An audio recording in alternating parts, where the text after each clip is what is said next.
एक घने जंगल में एक बंदर और एक हाथी रहा करते थे। हाथी बड़ा शक्तिशाली था।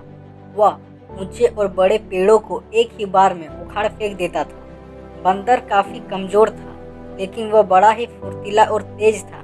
दिन भर बंदर जंगल के पेड़ों पर उछल-कूद करता रहता था। दोनों बंदर और हाथी को अपने गुणों पर बड़ा ही घमंड था। दोनों ही एक दूसरे से खुद को ज्यादा अच्छा और बेहतर मानते थे। इस वजह से दोनों में हमेशा बहस होती रहती थी। उसी जंगल में एक उल्लू भी रहा करता था, जो अक्सर बंदर और हाथी की हरकतें देखता था। वह इन दोनों के लड़ाई झगड़े से परेशान हो चुका था। एक दिन उस उल्लू ने उन दोनों से कहा, जिस तरह तुम दोनों लड़ते हो, इससे कोई फैसला नहीं होने वाला है। तुम दोनों में एक प्रतियोगिता के जरिए आसानी से यह बताया जा सकता है कि तुम दोनों में सबसे शक्तिशाली कौन है। बंदर और हाथी दोनों को उल्लू की बात अच्छी लगी। दोनों ने फिर एक साथ पूछा, प्रतियोगिता में हमको क्या करना होगा? उल्लू ने कहा, इस जंगल को पार करने पर एक दूसरा जंगल आता है, जहाँ पर एक काफी पुराना वृक्ष है, जिस पर एक सोने का सेब लगा हुआ है। तुम दोनों में से उस सोने के सेब को जो पहले लाएगा, वही इस प्रतियोगिता का विजेता होगा और शक्तिशाली कहलाएगा। उल्लू की बात सुनते ही बंदर और हाथी बिना कुछ सोचे समझे दूसरे जंगल की तरफ निकले।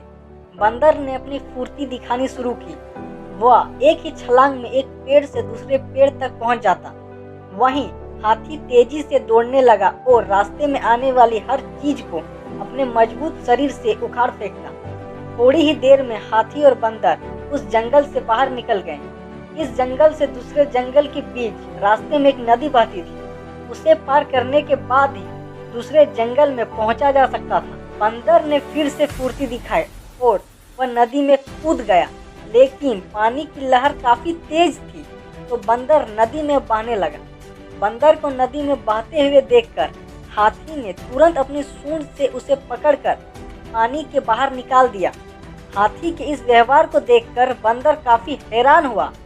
उसने हाथी को अपनी जान बचाने के लिए धन्यवाद कहा और अपने हार मानते हुए हाथी को ही आगे का सफर तय करने के लिए कहा। बंदर की इस बात को सुनकर हाथी ने कहा, मैं नदी पार कर सकता हूँ, तुम मेरी पीठ पर बैठकर इसे पार कर लो। बंदर हाथी की बात मान गया और वह हाथी के पीठ पर बैठ गया।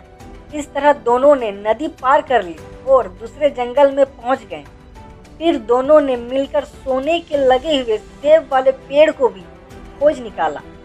सबसे पहले हाथी ने अपनी सूंड से उस पेड़ को गिराना चाहा, लेकिन वह पेड़ काफी मजबूत था। हाथी के प्रहार से वह पेड़ नहीं गिरा। हाथी ने निराश होकर कहा, मैं अब यह सेब नहीं तोड़ सकता हूँ। तब बंदर बोला, चलो मैं भी एक बार कोशिश करके देखता हूँ। बंदर फुर्ती से उस पेड़ पर चढ़ने लगा और उस डाली पर पहुँच गया, जहाँ पर सोने का सेब लगा हुआ था। उसने वह सेब तोड़ लिया और पेड़ के नीचे उतर गया। इसके बाद दोनों वापस नदी पार करके अपने जंगल लौट आए और उल्लू को वह सोने का सेब दे दिया। सेब पाने के बाद उल्लू जैसे ही इस प्रतियोगिता के लिए विजेता का नाम बोला, वैसे ही बंदर और हाथी ने मिलकर उसकी बात को रोक दिया।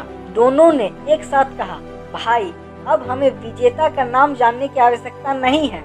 इस प्रतियोगिता को हम दोनों ने मिलकर पूरा किया है। हमें यह समझ में आ गया है कि हर किसी का गुण अपने आप में अलग और खास होता है। हमने यह भी फैसला किया है कि आगे से अब हम कभी भी इस बात पर बहस नहीं करेंगे और मित्र की तरह जंगल में रहेंगे। उनको बंदर और हाथी की बात सुनकर काफी खुशी हुई।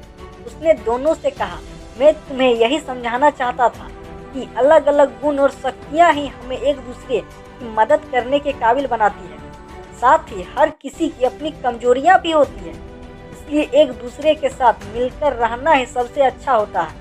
उसी दिन से हाथी और बंदर दोनों मित्र हो गए और वह जंगल में खुशी खुशी रहने लगे।